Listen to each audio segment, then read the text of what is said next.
realmente eu sempre tive así unha atracción polo mundo da literatura, sempre me sentín atraído polos libros e tamén por escribir.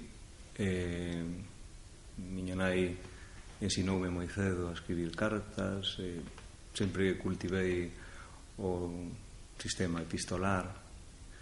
Li unha vez unha frase de Josep Pla que decía que quen podía escribir unha carta daba escrito un libro.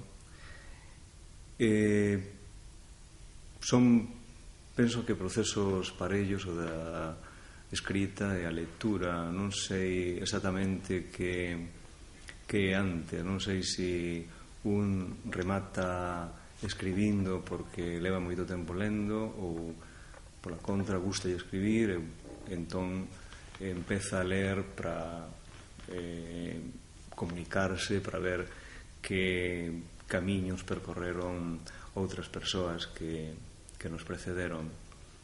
En calquera caso, despois de certo traballo de tentativas, de ensaios, de probas, de escribir e de romper moito, pois un vai se dando conta de que chega o momento en que a expresión que consegue é bastante semellante á que pretendía.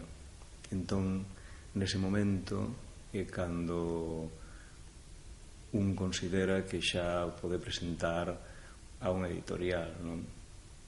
Ese proceso ou ese momento, no meu caso, chegou dun xeito comparativamente serodio. Cando eu xa tiña 35 anos foi cando publiquei o meu primeiro libro, no ano 90.